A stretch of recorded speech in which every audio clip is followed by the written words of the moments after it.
बर' Kachari welfare autonomous काउन्सिलनि गाहाय मावफुं सोद्रोमा मिहिनीश्वर बसुमतारीजों लानाय मोगा-मोगिनि नैथि खोन्दोआव नोंथांमोनखौ बरायफिनबाय। बिटिआर गोरोबथाखौ खालामबायब्लाबो जोंनाव दानख'नाय आरो दाजाबनायनि बाथ्रा मख'नाय दङ। दा दानख'नायाथ' दा खोनानाय मथे जागोन बायदि, खिन्थु दाजाबदेरनाया जिखिनिया माने सिगां गैयामोन बिटिसि माबायाव, दा बेखौ दाजाबगोन ना दाजाबा बे सनितपुर आरो ओरैहाय बिश्वनाथ मोननै जिल्लानि सुबुंफ्रा दासिमबो माने गोनो गोथो जानानै दङ। दा बिथांमोना दा बर' कछारी वेलफेयार अट'नमास काउन्सिलावबो जुदि हाबाब्ला, बिटिआरावबो जुदि हाबाब्ला बिथांमोनाथ' थारैनो खुद्रिखागोन। आरो बेयावनो सासे एमएलएआबो गोख्रों रावै बुंबाय थादों जे आंनि माबाखौ समष्टिनिफ्राय माब्लाबाबो हाबहोनाय जानाय नङा। बेबायदि मोनसे बाथ्राखौबो मख'दों बिथाङा गोख्रोङै। बेनि सायाव आं बेखौनो बुंगोन, दिनैहाय बिटिआर गोरोबथानि गेजेरजों मोनसे दफा फैदों गोरोबथायाव। बे दफायानो जाहैबाय कमिसन दानायनि गेजेरजों सनितपुर जिल्ला आरो बिश्वनाथ जिल्लानि एरिया बा ओनसोलखौ सोसननायनि बाथ्रा। दा कमिसना अलरेडि दाना होखांबाय। बावहाय दुलाराय बर' फरायसा आफाद माने सिगनेटरि जायफोर अर्गानाइजेसनफोरमोन आरो जोंना खौसेथि बर' सुबुं आफाद बेवहाय मेम्बार अर्गानाइजेसन बे कमिसननि अलरेडि जोंनिफ्राय अपिनियनबो लाबाय, जोंनिफ्राय अपिनियनखौ लाखांबाय। खौसेथि बर' सुबुं आफादनिफ्रायथ' बै समाव जोंनो दंमोन नालाय, जों फार्स्ट जेला रायलायो होमबा जोंना काउन्सिला दाना होथ'जायाखै। बाहाय जोंनो बाहागो लादोंमोन बे कमिसननि जि मोनसे मिटिं लिंथुमनाय, पिबि बर्मा सारखौ चेयारमेन खालामनाय जादों। ओमफ्राय जोङो मेम्बार अर्गानाइजेसन हारसाफोरनिबो दं सासे, गायन होनदोंमोन बेखौ, बे दङ आरोखि। दा जिखि जाया बावहाय कमिसना दिनैहाय रिपर्टखौ होबाय। आं मिथिनायाव बे रिपर्टखौ बेस खालामनानै बबेखौ सोनो हायो सोनो हाया बेखौ नायबिजिरनाया निस्सय जागासिनो दङ। दा बाथ्रा बेल', आङो जि बुंनो लुबैदों, जोङो बेखौनो रोखा बुंबोदों बै समावहाय कमिसननो चेयारमेना जेला जोंखौ सोंदोंमोन जे फर दा टाइम बिं दानि नैबे थासारियाव जोंथ' नेबाय थानो हाला नालाय, बर' कछारी अनसायगावहाय खुंथायाथ' आवगायलांबाय थानांसिगौ। जायखिजाया गामिफ्रा बबेखौ सोयो कमिसननि दारै जोंहा बेवहाय बुंनांगौ जेबो गैया, सोनो हागोन। जों बर' कछारी अट'नमास काउन्सिलाव थाखानाय बबेबा गामिखौबो कमिसननि गेजेरजों स्टाडिनि गेजेरजों लांनो हायोबा जोंहा बेवहाय माने बुंनांगौ जेबो गैया, जोङो बेखौ हगारनायाव दं। जोङो बेवहाय रिजेक्ट नङा जों होननानै जों स्पस्ट बुंना होखादों। दा कमिसननि गेजेरजों बबे गामिखौ सोनो हायो बेखौ कमिसना मावबानो जाबाय, आरो जोंहा बेवहाय हेंथा गैया। जों बेखौ स्पस्ट बुंना होदों। दा बबेखौ हागोन बबेखौ हाया बेथ' कमिसनासो डिसाइड खालामगोन, जों डिसाइड खालामनोथ' जाया। दा बे हिसाबै गामि सोसननाय दानख'नायनि जि मोनसे दफा फैदोंमोन, बेयो अलरेडि बेखौ कमिसना रिपर्टखौ साबमिसन होनानै बेनि सायाव नायबिजिरनानै निस्सय जादों। दा नोंथां बुंनाय बाथ्रा, बिश्वनाथ आरो सनितपुर जिल्लानि बर' फिसाफोरनि जि मोनसे सेन्टिमेन्ट, बेखौ जों अनार होनांगोन। रायजोखौ सोर लुबैया बारायनायखौलाय? बयबो बारायो, जों माने बारायनायखौ लुबैयो। बयबो माने बारायनायनि फारसे माने हास्थायनाय बा लुबैनाय थाबाय। जोंहाबो दं। बर' रायजोखौ हायोबाथ' जों दा जायखौ बर' कछारी अनसायगावआव खुंथाय मोनदों सेटेलाइट कनसेप्टआव, बेखौ सोफाजोबनो हायोबालाय माथो गाज्रि बेलाय, जुदि हायोबा। खिन्थु हायोना हाया दिनै कमिसन दालायनो गोनां जादों। आरो माने लिगेल साइडआ मा बुङो, क्राइटेरिया मा बुङो, बिनि खोथा फैयो। क्राइटेरिया दा 50%। दा बेयाव माने सोफानो हायैखौ जेनेबा हायोना हाया बे बाथ्राया फैबाय। हाबफानायखौ दानख'नाया बेबोथ' जायफोरा माने बर' गामिया दानख'जागोन, जिंथाराव थायोब्ला दानख'जानायनिबो माने चान्स दङ। दा बिथांमोनहाबोथ' गोबां दुखु मोनगोन, बा हारिखौ बा बिटिआराव बा बर' कछारी अट'नमासआव थानाय बर'फोरनिख्रुइ बिथांमोनाबोथ' खमसिन जानाय नङा हारिखौ मोजां मोननाया। दा बिथांमोननि दुखुखौ बायसान्स दानख'जायोब्ला मा जागोन बिथांमोननिजों? ओरैनो दानख'जानाया बोरै दानख'जागोन, दानख'जायाब्ला बोरै दानख'जाया, commission will decide. It is up to commission, आरो माने गभर्नमेन्टनि सायाव थासिगोन। Government will decide, finally government will decide. गभर्नमेन्टआ माने बेखौ मावगोन, थिग खालामहैगोन। खिन्थु जों बुंबाबोथ' जानाय नङा। दा क्राइटेरिया दङ होनबाय आङो नोंथांनि सिगाङाव। क्राइटेरिया मा बुङो 50% एन्ड एबाभ लेस देन 50% बे गामिफ्राव जोंनि मानसि थानायनि रोजोबथायनि खोथा फैसिगोन आरो मा जाहोननि थाखाय दाजाबनाया जेनेबा आं बेखौ बुंला दानख'नायनि बाथ्राखौ मा खारनाव मा जाहोननि थाखाय मख'नांगौ जाखो बे गोरोबथायाव गोरोबथायाव दानख'नायखौथ' बेखौ माने एक्सक्लुसिभ इनक्लुसना जाहैबाय माने क्राइटेरियाखौ बेस खालामनानै आं दा बुंनो नागिरनाय बेनोमोन माने मोनसे गामियाव रायजो जानाया रेभिनिउ भिलेज फरेस्ट भिलेज दा बेफोर खोथा फैयो ओरैनो फरेस्ट भिलेजाव थानायखौ सोनो नागिरा बेयाव मोनसे खिन्थु जोंनाव स्पेसियेल कनसिडारेसन फैनो हागौ आं साननायसो बे फैनो हागौसो खिन्थु गुबैयै रेभिनिउ भिलेजा प्रायरिटि मोनो आरो रेभिनिउ भिलेजाव थानाय सुबुं अनजिमा जोंनि बर'नि सुबुं अनजिमा ट्राइबेल मानसिनि सुबुं अनजिमाया बेयो 50% बारा जानांगौ होमबासो बेखौ सोसननाय जायो दा बेनि गेजेराव गोबां गुबुन हारि हाबसननानै थाबायबा गलाय मोन्देर जाबायबा बेफोर मा रोखोम कनसिडारेसनाव फैगोन आं बुंनो हाया दा ओरैनोबाथ' सनितपुर बा बिश्वनाथ डिस्ट्रिक्टआव जिखिनि जिल्लायाव जायफोर बर'फोर थानाय जायगा बिसोर बांसिनानो माने अफिसियेल रेकर्डआव फरेस्ट एरिया जानानै दङ दासिमबो माने रेभिनिउ भिलेज जायाखै फरेस्ट भिलेज जायाखै अफिसियेल रेकर्डआवथ' बाहाय मानसि थानायनि माबा गैया दा बेफोरखौ माबादि माने सोफाबा माबादि सोफागोन जिहेथु मानसि गैया होननानै रेकर्ड थायोब्ला लजिकेल आर्गुमेन्ट्सआ नैबेजोंबो जों नायनाया मोजां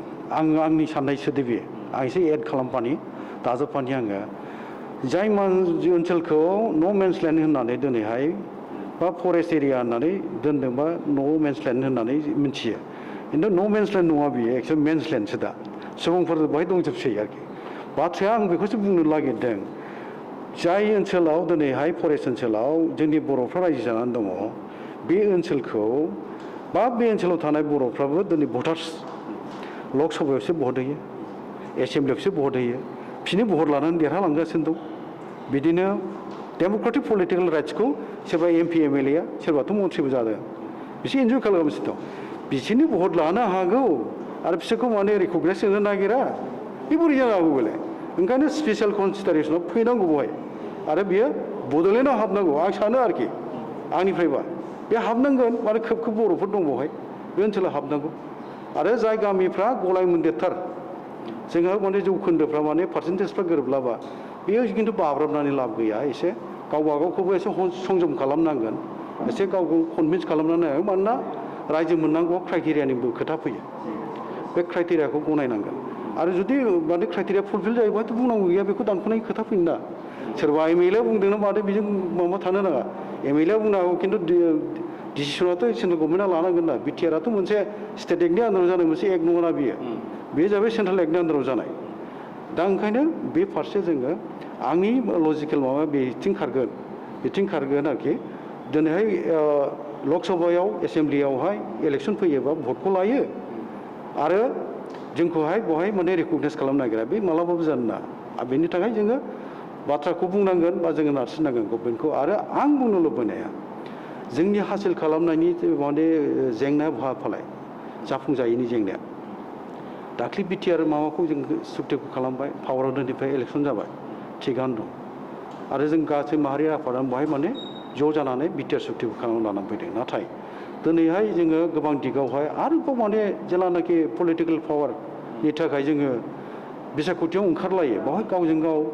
एसेबां ज' जाखानाय जोंनि दैदेनगिरिफोर बे ज' जाखानाय दैदेनगिरिफ्राबो बिसायख'थिखौ लानानै आलदा जालाङाखै होनबा बे जोंनि थाखाय बे नोंथाङा बिसायख'थिखौ लानानै आलदा जानायनि फाराग दा जोंनि गेजेराव बिसायख'थिखौ लानानै एबा मासिखौ लानानै बुंजायो दा बेखौ लानानै जोंनि गेजेराव गावलायनायाव फाराग जानायाव गुबुन हारिया बा गुबुना माबायदि खाबु लादों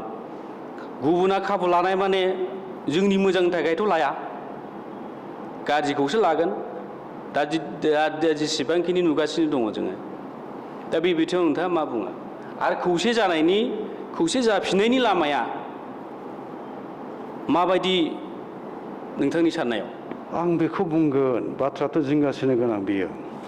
जिंगासिनो गोनां पलिटिकेल पावारखौ लानानै जोंनि गेजेराव जि मोनसे डिफारेन्सेस बा डिभिजन फैबाय बे बुंनो थाङोबा बे आनफर्चुनेट जानो नाङामोन मानोना जोङो दिनैसिमबो बर' हारिखौ एस्टाब्लिश खालामनायनि जि बाथ्रा बुङोब्ला गायसननाय बाथ्रा बुङोब्ला जोङो बेखौ गोख्रोङै गोग्गोयै गायसननो दाबो हायाखै जोङो नाजालायगासिनोसो दङ दा थांखिखौ जोङो जाफुंसार खालामनायनि सिगाङावनो पावारखौ लालायनानै जोंनि गेजेराव जि डिभिजन फैनो नागिरो बा फैदों बे जोंनि थाखाय दुखुनांथाव बाथ्रा ओंखायनो आं बुंनो लुबैनाया जोंनि गाज्रिया जोंनि माने जेंनाया बा जोंनि जि मोनसे दावगानो नागिरनाय बावहाय जेब्ला जोङो फावसायनाङो बायदि बायदि जाहोनाव जोंनि गेजेराव खौसेथि गैयिनि थाखाय डिफारेन्सेस फैनायनि थाखाय जेब्ला जोङो गोग्लैसोगोन फावसायनांगोन गुबुनाथ' बाहाय मोजां मोनखागोन आरो दिनै बेनो जानोबो नागिरदों दा ओंखायनो खौसेथियानो मोनसे माने हाथियार जाय खौसेथिखौ लानानैसो जोङो हासिल खालामनो हागोन दिनैहाय जोंनि गेजेराव डिफारेन्सेस अफ अपिनियन आरो जोंनि गेजेराव डिफारेन्सेस अफ माने पावारखौ लानानै जि मोनसे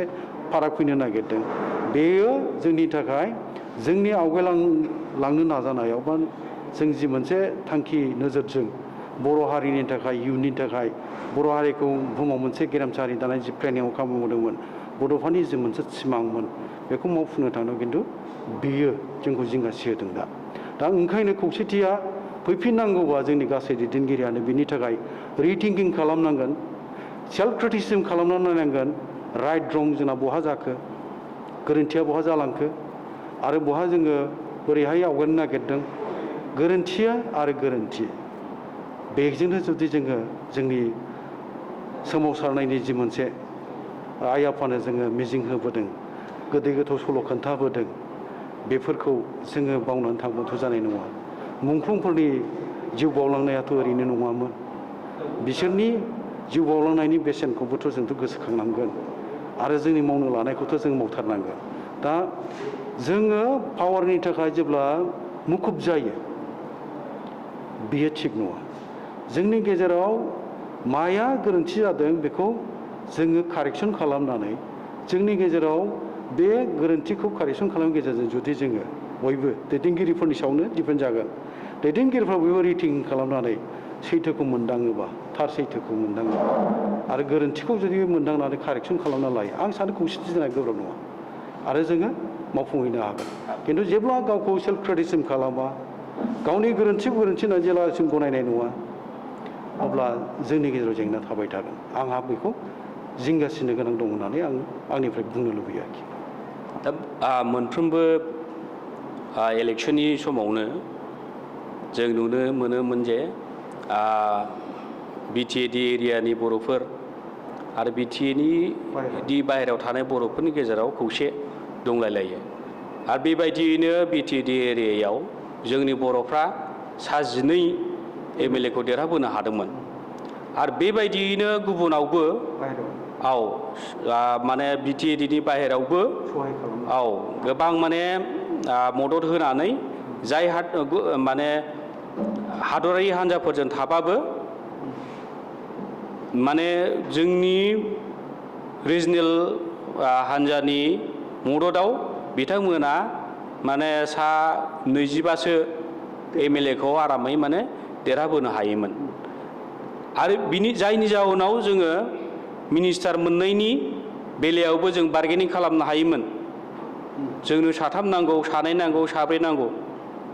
दा बे बुस्थुखौ बे बाराव नुनो मोनाखिसै आरो डिपार्टमेन्टनि बेलायावबो आं सानो आं जेसेबांखिनि मिन्थिगौ जे बिनानै लानो हानाय मोनसे गोहो दंमोन आरोखि बे समाव दा बे बाराव बेबायदि जायाखिसै नामा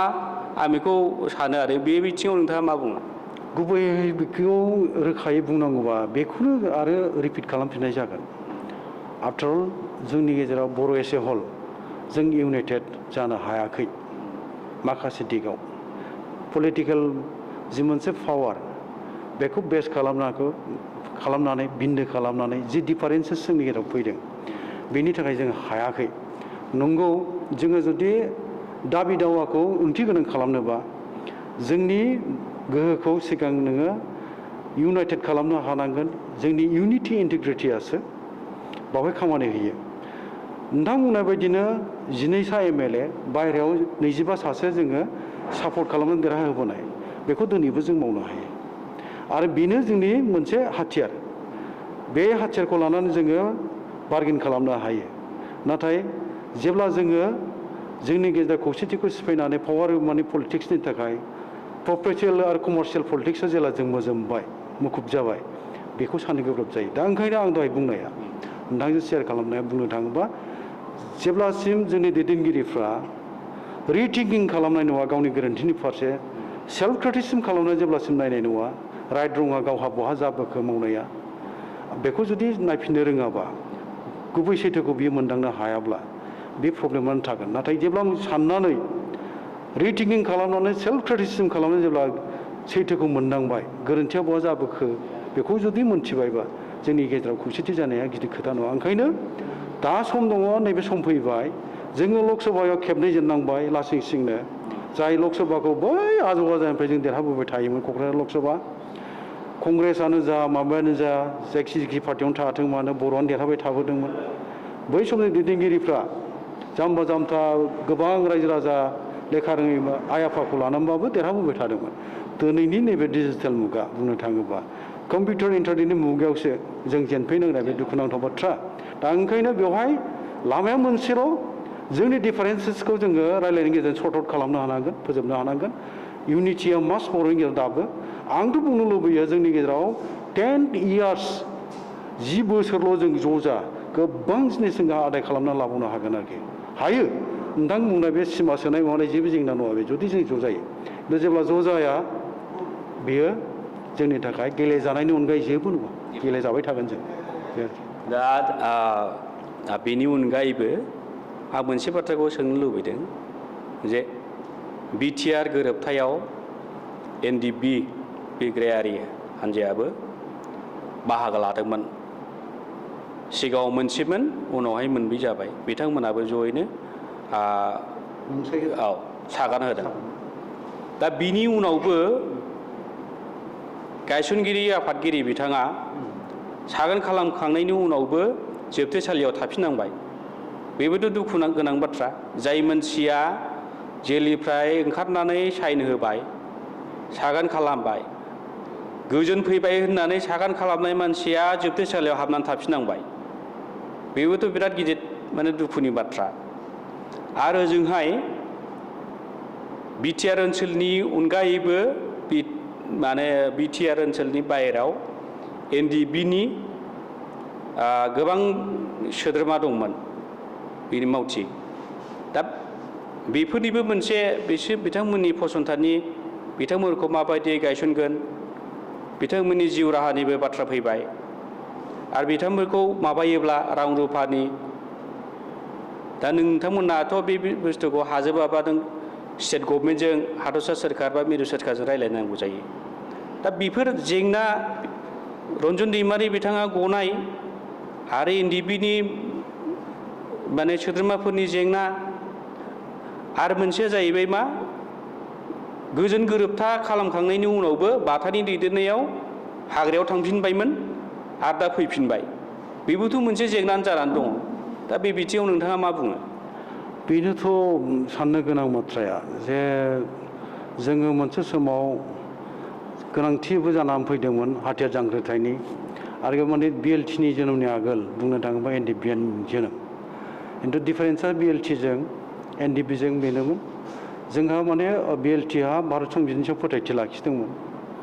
जोङो भारत संबिजिरनि 2, 3 and 4 आर्टिकेलखौ बिथा खालामना आलादा रायजो नागिरदों जोंहा माने इन्डियान कनस्टिटिउसननि सायाव फैट दं एनडिएफबिना बिथांमोना मोनसे उदां बर' राष्ट्र हादोर दानायनि मोनसे सिमांमोन बिथांमोना आरो बिथांमोना इन्डियान कनस्टिटिउसननि सायाव बिथांमोना फैट लाखिनाय जायाखैमोन आरोखि जायनि जाहोनाव बिएलटिजों एनडिएफबिजों डिफारेन्स जादों अब्लाबो जोङो मोनसे समाव बिएलटिआ 2003आव सुक्ति खालामनो सारेन्डार जाबाय माखासे खामानिखौ मावबाय खिन्थु दिनैसिमबो बिएलटिनाबो बुंनांगोन हाग्रामा महिलारि बिथां बा चन्दन ब्रह्म बा जोंखौनो जोङो दाय होनांगोन आंबो सासे बिएलटिनि सागानगिरिमोन हिसाबै बै समावहाय नैथि बर' गोरोबथा बिटिसि गोरोबथानि जोंनि मावथिफोर माने बिएलटि एस ए हल जेसेबां केडार्सफोर दंमोन जिल्ला मोनफ्रोमबो जिल्लायाव बिथांमोननोबो जोंबो रिहाबिलिटेसनखौ बानायना होबोनो हायाखिसै माने हागौमोन बबेबा मोनसे जाहोननि थाखाय बोरैहाय जे दाथ्रों दोननाय जाखो बे आनफर्चुनेट आरोखि बेखौ मावनानै होनो हायाखै दिनैहाय एनडिएफबिनि गेजेराव थांनाय थामथि बर' गोरोबथायाव जोङो ज' दङ बिथांमोना मोनफ्राय हानजा जादों मानगोनां रन्जन दैमारि बिथां जायनाखि फाउन्डार प्रेसिडेन्ट आरोखि बुंनो थांबा रन्जन दैमारि बिथां थाबाय धीरेन बर' बिथां थाबाय गबिन्द बसुमतारी बिथां थाबाय आरो सावरायग्रा मोनब्रै हानजानि गासिबो थांनानै दिल्लीयाव जोङो सुक्ति खालामना लाना फैबाय सुक्ति खालामना लाना फैनानै बिसायख'थि गेलेफैनांबाय बेवहायथ' बुंनांगौ बाथ्रा गैला मा जाखो आं बुंनो लुबैला आरोखि बाथ्रा दा बे बिथांमोननि केडारफोर बेखौ बुंग्रोनि आङो गोबां जिल्लायावनो दङ बे सैथो बाथ्रा खिन्थु दा बेनि माबाखौ बिथांमोननि केडार लिस्टफोरखौ जि मोनसे माबाजों सिस्टेमजों लाबोनांगौ बे सिस्टेम लाबोनायफ्राव बबेबा एसे माबा जादों दा खोनानो मोन्दों बेसेबां सैथो एसे नोंथांमोनाबो सुलु लायाबा मोननो हागौ ओरैनो अरिजिनेल जोंनि एनडिएफबि माबाफ्रा केडार्सआ आइबि रिपर्ट बा इन्टेलिजेन्स जि मोनसे माबा रिपर्ट दं बिसोरहाबो बिसोरनि गावसोरनि हम डिपार्टमेन्टनिफ्राय जि मोनसे माबा खालामो 3000नि बारनाय नङा आरोखि दा खिन्थु बिथांमोना 7000नि बारदों ना मादों बिदि रादाब दा एफा बुरजा मानसिनो रिहेबिलिटेसन होनांगौआवबो हयथ' बेखौ स्क्रुटिनि खालामनायनि जि मोनसे बाथ्रा खोनादों आरोखि बिदि स्क्रुटिनि खालामलायोबा आरोबाव दुखु मोनलायनायसो जानोसै लिस्टआथ' बुरजा होबाय दा बेफोर बेसेबां जोंनि थाखाय जेंना जागोन बेबो साननो गोनां दा जायखि जाया मोननायाथ' मोनहोनो हाबा मोजां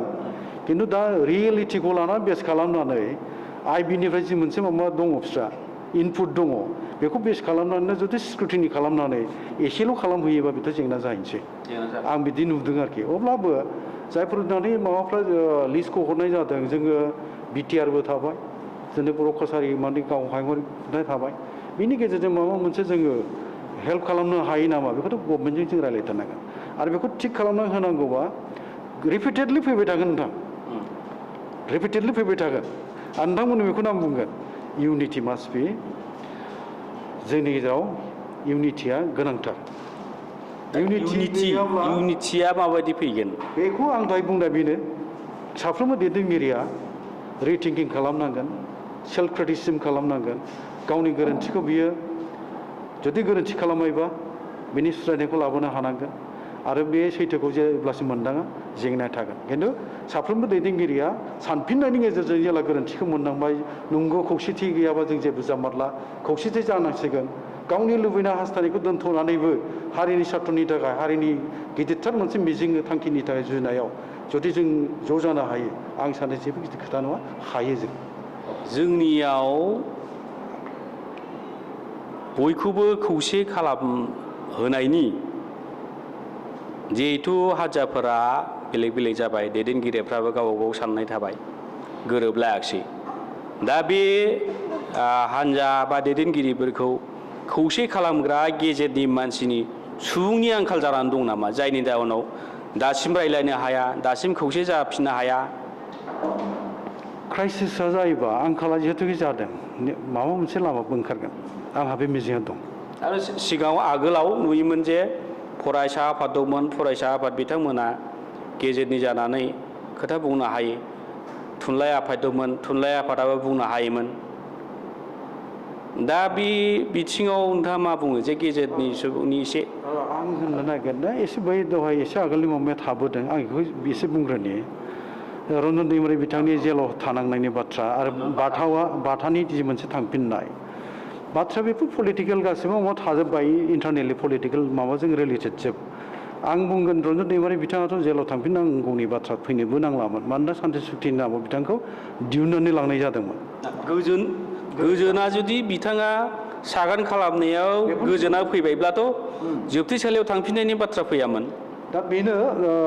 बेखौनो दुखु मोननाय फोरमायलायदों बयबो आरो जोंनिफ्रायबो जों बेखौनो बुंनो लुबैगोन आरो आं बेखौ सोंबावनो लुबैयो गेजेरावनो जे बावैसो सिगां खोनानो मोन्दों जे बिथांखौ जोबथेसालिनिफ्राय दिहुननानै गुबुनाव दोननायनि बाथ्राबो खोनादोंमोन आरोखि ओमफ्राय जे माने मोनसे अजद थिखांदोंमोन जे माने बे बिदायखौबो न'निफ्राय लांनानै बेलेगाव माने बाहेरथिंजाय थालामारि थेलानि दोनथोलायनाय बेफोरबायदि मोनसे सासे बिग्रायारि दैदेनगिरिफोरनि थाखाय बर' माहारिनि थाखाय बेसेबां दुखुनांथाव बाथ्रा गावनि दैदेनगिरिया जुदि बेबायदि खालामजायोब्ला बेयो ओरैनो बाथ्राखौ नैबेखौ स्पष्ट जों जानाय गाहाम लिगेल साइडआ बोरैहाय डिल खालामदों आयेननिनो बाथ्रा फैगोन बेवहाय आयेना बेबायदि गैयाबा बे आयेननि हिसाबै मानसिखौ बिदिबो खालामनो हाया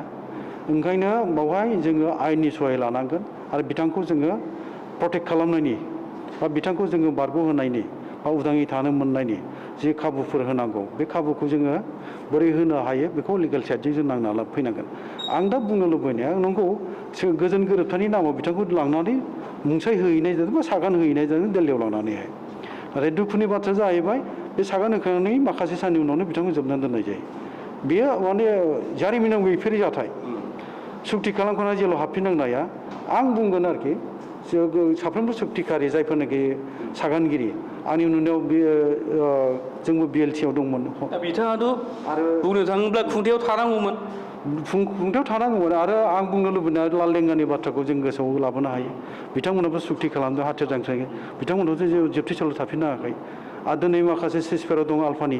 बिथांमोनखौ जेरैबायदि माबायाव दोनदों दा बिथांमोननि दैदेननायावथ' मानसि थैदोंमोन थैदों गिलु-बालु खामानि मावदों बिथांमोनहाबो जायखौनाखि जोङो सुबुं समाजनिनो बेरेखा होननानै बुङोबो बांद्राय बुंनाय जाया दा बिथांमोनखौ बे रोखोम थासारियाव दोनो जोंनि दैदेनगिरिखौ सोनानै दोनो बेफोर माबा बाथ्राफ्रा एसे जोंनि थाखाय नायलायनो गोनां दङ आरो बेखौ जोङो बोरैहाय आयेननि दारैहाय जोङो सिगांलांनानै बख'ना लाबोनो हायो बेनि फारसे जों खामानि मावनांगौ आरो बाथानि जि थांफिननाय बेयाव पियरलि आं सानो आंनिफ्राय आरोखि आंनिफ्राय आं बुंगोन बे पियरलि पलिटिकेल मोनसे माबायावहाय बेखौ माने बे रोखोमै थांहोदों बायदि आं सानो बिथाङा खिन्थु गावनि स्टेटमेन्टआव बिदि बुङाखैब्लाबो आं जि मोनदाङो बा आंनिफ्राय नुहुरनायाव बेथ' जानोनो नांखालामोन दानि समाथ' हाथियार जांख्रिथायनि सम नंला आं जि नुयो आरो बै समनि थासारिया आलादा दिनैनि थासारिया आलादा दिनैनि हालोदा आलादा जाफैबाय बै समनि हालोदा आलादामोन दा हाथियार जांख्रिथायजों जोङो हारिखौ सिबिनो हारिनो माबा मोनसे हासिल खालामनो होननानै जुदि सानदोंबा आं बुंगोन दिनैहाय बेयो खिन्थु थिग नंला आरोखि ओंखायनो जोङो हाथियार जांख्रिथायखौ दोननानै दिनै डेम'क्रेटिक वे जि मोनसे माने गणतान्त्रिक महात्मा गान्धी भारत माहारिनि बिफा महात्मा गान्धीया जोंनो डेम'क्रेटिक वे होलांदों गणतान्त्रिक भाबै सोमावसारनायनि खान्थि जोंनो होलांदों बेखौनो जोङो गोबानानै बादि बेखौ बिथा खालामनानै जोङो सोमावसारनानै हासिल खालामनो हायो खालिबोल' आं बारि बारि बुंगोन रिपिटेडआबो उनाव फैगोन हयथ' नोंथाङाबो हमदांनो हागोन इउनिटिया जेब्ला जोंनि गेजेराव थायो जोङो हागोन हासिल खालामनो खालि जोंनि दैदेनगिरिफोरनि गेजेराव सानफिननांगोन राइट रं बहा जाखो आरो जाथिखौ मोजां मोनथारमारोबा पावार पलिटिक्सनिफ्राय ओंखारबोजोबनानै ज' जानो हायनि मा खोथा दङ आंनि बाथ्राखौथ' आंथ' स्पस्ट बुंगोन मोनसे सम सफैबानो आरो बे आंनि थाखाय माबाबो नङा आंहा पलिटिकेल बिदि एम्बिसनबो गैखायामोन नालाय दा आङो दङ मोजाङै फाउन्डेसन होनो थाखाय दा सिगांबाय काउन्सिलखौ जों मोजां फाउन्डेसन होनांगोन बिटिसि बाहेरानि काउन्सिलखौ खिन्थु जेब्लानो गोनांथि जायो हारिनि थाखाय हारिया क्राइसिसआव खैफोदाव अलखदाव गोग्लैनो थांबायबा बेनि थाखाय गावबागाव सार्थ गावबागाव लुबैनाय हाबिलास बेखौ दोनथ'नानै हारिनि गिदिरथार बा बर' हारिखौ गेरेमसा हारि दानो नागिरनाय बर'फोरनि जि मोनसे ड्रिम बुहुमाव मास्टारेस थानाय बर' हारिखौ बेनि थाखाय ज' जानांगौ जायोबा बयबो जुदि सिगां बोलायोबा बहाय गावबागाव माबाखौ दोनथ'नानै मुलाम्फा हासिल खालामनो जुजिलायनायखौ दोनथ'नानै मानो फैनो हायाफालाय आं बिदि सोंनो लुबैगोन आरोखि आरो दा हायो जोङो जुदि खौसे जाफिननाय आरो दा नोंथां बुंनाय माबाया जे गेजेराव थानानै मावग्रा मानसिनि आंखाल जादों नामा थारैनो दा आंखाल जादों खिन्थु बे आंखालनिबो बिनिबो मोनसे लामा फैगोन होननानै मिजिं दं आंहा दा बाथानि माबाखौ आं एसे बुंबावनो लुबैगोन बिथांखौ फैफिनबाय जों वेलकाम खालामबाय खोब मोजां जाबाय बर' हारि दानायनि खामानियाव जोङो बयबो जइन हेन्डस टुगेदार बयबो आखाइ हमलायनानै खामानि मावनांसिगौ जोंनि जायफोर केडार्सफोर बबे केसाव माने जोबजादों मा केसाव बबे थानानै आन्दार मा सेक्सनाव बियो केसाव माबा जानानै दङ बेफोरनि दा केसखौ फोजोबनायनि समफ्रा फैबाय आरो रिहेबिलिटेसन बिराद गिदिर मोनसे माने प्रब्लेम बेयो जोंनि थाखाय बेखौ जों बोरै थिग खालामनो हायो दहाय आं एसे बुंनाय बिटिआर थाबाय जों थाबाय माबा मोनसे खालामनो हायो नामा गभर्नमेन्टजों रायज्लायनानै बेफोरखौ थिग खालामनांगोन ओंखायनो बाथा बिथाङा फैफिननायखौ जोङो बिटिसिनि बाहेरानि दिनैहाय बर' कसारि मोनसे गावहाय खुंथाय जानानै जों बिथांखौ जोङो साबायखर बावो बिथाङा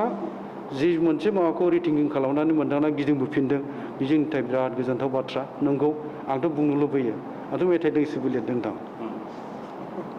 गोजोननि मेथाइ रोजाब फैदो होननाय आजौ आजैनि बै माबाफोरखौहाय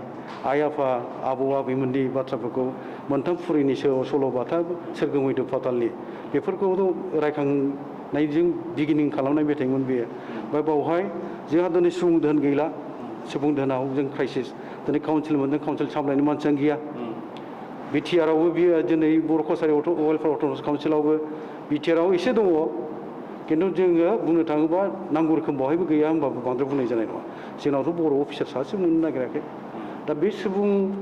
धोननि आंखाल बेखौ सुफुंनांगौआ आरो दिनैनि जुगा जिहेतुके सिलाय बमा बारुदजों नंला खलमनिसो बादायलायनाय जुगसै खर'नि मेलेम सुनायलायनाय जुगसै बावहाय जोङो लेहेम आला दिङा जाबा जानाय नङा गुबुन हारिया जोबोद गोख्रैनो आवगायलांबाय जों बेखौ एसेनि आगाननि सं दाननांगौबा जोंबो बेसेबांसिम जोङो साखा फारा जानांगोन जोङो बेसेबां नाजानांगोन बे दिनैनि समा खोन्थागासिनो दङ हुसियारि होगासिनो दङ ओंखायनो हाथियार जांख्रिथायखौ दोननानै बमा बारुदजों गेलेनायखौ दोननानै जोङो गोजोननि मेथाइ रोजाबफैनांसिगौ नङाबा जोंनि गोरोन्थिनि थाखायनो आरो जोंनि सुबुं सोदोमस्रिया बर'नि सुबुं सोदोमस्रिया लंथं जालांबावनांगोन नामा होननानै मेथाइआव एसे फोरमायनाय जादों मेथाइखौ हयथ' आं मालाबा हरगोन नोंथांनो खोनाबायबो खोमा दा जाहैबाय मा नोंथाङाथ' बिग्रायारि बा सोमावसारग्रा दैदेनगिरि जाखांनायनि उनाव दा चिफ जाबाय चिफ जाखांनायनि उनाव नोंथांनि माने बांसिन गोब्राबसिन खामानि बा मावग्रोनांसिनगौ खामानिखौ माखौ होननानै सानदों दा खामानि मावनो थाङोब्लाबो रां रुफानि गोबां माबा दङ आरो बेखौ स्टेट गभर्नमेन्टनिफ्राय हादरसा सोरखारनिफ्रायसो हरनाय जागोन दा गोदान काउन्सिल हिसाबै हादोरसा सोरखारा राङारि अनसुंथाइ हरनायाव बा रां हरनायनि बेलायाव माबादि राहा लादों दासिम माबाफोर जेंना नुजादों नामा ओरैनो बिनि सायाव आङो थख'यै माबा मोनसे बाथ्राखौल' बुंनो लुबैया बे आयदायावहाय आं बुंनो लुबैनाया जाहैबाय राङाथ' जेनेबा जोङो इन्ट्रिम काउन्सिलसोखाय बाजेटआ बारा बुरजा हमाखै गामिया बेसे बुरजा गामि दङ बेखौ नटिफाइ खालामग्रोनांगौ सुबुं अनजिमाया जा बेसेबां दङ बेखौ जोङो बेफोर गासिबो जों मावगासिनो दङ होबायबो जों गभर्नमेन्टनो बेखौ बेस खालामनानैनो सुबुं अनजिमाखौ बिथा खालामनानैसो रां अनसुंथाइखौ हरनाय जागोन उनावहाय आरो बिनि सिगां जोंनि मावनांगौ खामानिया देरसिन मावनांगौ खामानि होनोबा बा मावग्रोथारनांगौ खामानि होनोबा गामिखौ फोसावहोनाय नटिफाइड खालामहोनाय बेनि उनाव बियाब दानाय बेनि उनावहाय बिसायख'थि गेलेहैनाय जेब्लासिम बिसायख'थि गेलेहैनाय नङा बिसायख'थिनि दारै मोनसे इलेक्टेड जुदि जोङो काउन्सिल दानो हायाबा काउन्सिलखौ आबुं जाबाय होननानै बुंनो हाया ओंखायनो रांखावरि हरनायनि फारसे गभर्नमेन्टखौ जोङो दा दाय होथ'नाय नङा मानोना बियो इनिशियेल स्टेजबो आरो मोनसे इन्ट्रि काउन्सिलसो जोंखौ जास्ट माने माखासे खामानिनि थाखाय 13 कौटि 50 लाख रां जोंनो हरनाय जादों बेजों जोङो माखासे अफिसियेल इनफ्रास्ट्राक्चारनि जि मोनसे रिन'भेसन खामानिफोर दङ आरो एसे एनै रायजो राजानोबो गिबि हरनायनि रां हिसाबै जोङो मोनसे मोननै खामानि मावथाराबोथ' जानाय नङा ओंखायनो स्किम हिसाबै जों बेखौ जोङो इमप्लिमेन्ट खालामनो थाखाय रायज्लायजोबनो थांखि लाबाय आरो काउन्सिलाव दा बेखौ मावफुंनाय जागोन ओंखायनो दा समावहाय रांखावरि हरनायनि सायाव रावखौबो दाय दस होनाया थिग जाया जोङो नेनांगोन मोजां मावबाथ' मोजांखौनो बुंखागोन जोङो गाज्रि मावबाथ' जोङो बेनि थाखायथ' खुद्रिहैनांगोन बे समाव खोन्थाहैगोन आरोखि दा जे इनिशियेल स्टेज बेवहाय जोङो दाय दस जोङो सरकारखौ होनो लुबैथ'वा मोनसे हारिया दावगानोब्ला सोलोंथाइनि बिराद गोनांथि जायो दा नुयो बिटिआर ओनसोलनियावथ' जेंनाया दासिमबो दङ फरायसालिनि जेंना फरायसाफोरनि जेंना बिटिआर ओनसोलनि बाहेरायाव थानाय जिल्लाफोराव जेरै मरिगाव नगाव बिदिनो नोंथांमोननि जायगाफ्रावबो बाहाय माने खायसे फरायसालिफ्राव जोंनि बर' रावनि फरायसालिफ्राव फरायसाफोरनि खमायनाय बा स्कुलफोरनि दाथाय इनफ्रास्ट्राक्चार बेफोरनिबो मोनसे जेंना दङ बेबोथ' नोंथांनि सायावनो सोनारगोन बेफोर जेंनाया दा सोलोंथाइनि बिथिङाव गाहायै बेलेगखौ आं बुंथ'ला गोदान चिफ जानाय गोदान काउन्सिल जानाय थेवब्लाबो बिनि सिगाङावनो गिबियाव सोलोंथाइ बिथिङाव नायग्रोनांगौ जागोन बे बिथिङाव नोंथाङा मा बेबस्था लागोन राहा लागोन ओरैनो दिनै बावहाय गुवाहाटीनि बै बाथौफुरि जोंनि बर' साहित्य सभानि कमप्लेक्सआव जि मोनसे खौसेथि बर'फोरनि खौसेथिखौबो हास्थायनायबो थाबाय गुबैयै जेंनाया दिनै रायलायनायनि मोनसे माने गाहाय आयदायानो जाहैबायमोन मा बर'फोरनि बर' बिजोंनि जि मोनसे जेंनाफोर बेखौ लानानै दिनै बेवहाय रायलायदों गुबैयै बेवहाय बर' थुनलाइ आफाद दुलाराय बर' फरायसा आफाद खौसेथि बर' सुबुं आफाद बर' गुदि फरायसालि फोरोंगिरि आफाद बे आफादफ्रा जोंनि काउन्सिलनि मानगोनां सोलोंथाइ बिफाननि EM अनिल बसुमतारी बिथाङा मिटिंखौ कनभेन खालामदों आरो बेखौनो जों बुजिदों सोलोंथाइयाथ' गोनांसिनथार दा नोंथां जे बाथ्राखौ बुंदों जे हारिखौ जों गेरेमसा हारि दानांगौबा जोङो सोलोंथाइ नङाबा सोलोंथाइयाव जोङो मोजां मोनसे गुन गोनां क्वालिटि गोनां जुदि सोलोंथाइ लानानै जोङो रोंखा राखा जानो हायाब्ला जोंनि हारिखौहाय हाजारखि जोङो गिदिर गिदिर सिमां नुवा मानो गोजौआव लांनायनि बेफोर आद्रा जाजोबनो हागौ आरोखि दा ओंखायनो सामलायनायाव दिनै जिहेतु जों क्राइसिसाव माने भुगिनांबाय थादों दिनै मोन्दों दाबिबोबाय दाबिनायनि गेजेरजों बिटिआर मोनबाय बर' कसारि वेलफेयार अट'नमास काउन्सिल मोनबाय बेखौ सामलायनो दिनैहाय अफिसार गोजौ थाखोनि जोंनाव गैया दा बे आंखालखौनो जोङो मोनदांलायनानै जोङो दिनैहाय बेखौनो नुहुरदों जे सोलोंथाइयाव जों बेसेबां उन जानानै दङ आरो जों बेसेबां आवगायदों दा बे जेंनाफोरखौ लानानै दिनैनि सावरायनायमोन बावहाय फोरोंगिरि मोननायनि जोंनि माने फरायसालिनि जेंनाफोर गुदि फरायसालि गेजेर फरायसालि गोजौ फरायसालियाव मा जेंना जादों निउ इडुकेसन पलिसिया मा पलिसिनि गेजेरजों सोलोंथाइखौ लांनो नागिरदों बेजों जों खारफानो हानो नागिराखै दा बेखौ जों बोरैहाय मा खालामनो हायो हाया बेफोर गासैबो बाथ्राखौनो खुथिनाथि रायलायनाय जादों दा बिनि लामाखौ जोङो मोनगोनखौ जोंहा मिजिं दङ बिनि थाखाय मावनांगौ थाबाय ओंखायनो जयैनो मावलायनो होननानै बेखौ दिनै रायलायनाय जादों दा ओंखायनो बे दिगावहाय आङो बुंनो लुबैनाया दहाय जोंहा दुलाराय बर' फरायसा आफादनि मोनगोनां आफादगिरि बिथां दिपेन बर'आबो बुंदों जे बर' कसारि वेलफेयार अट'नमास काउन्सिलनि #1 एजेन्डा मावनो लानाय एजेन्डायानो सोलोंथाइया जानांगोन होननानै बिथाङा बुंलांदों बेनि गोनांथिखौ जोंबो मिथिगौ आरो जोंबो साननाय जादों ओंखायनो फैगासिनो थानाय समाव जेब्ला फान्ड एल'केसनफ्रा थिग जाहैगोन इलेक्टेड काउन्सिल फैगोन दाथ' राङाथ' एसेल' जों सानबाबो मावथ'नो हानाय नङा ओंखायनो जेब्ला इलेक्टेड काउन्सिला फैगोन फाइनान्सियेल जि फान्डनि माबाया एल'केसना थिग जागोन जोङो बेनि सायाव मोजां डिसिसन लानानै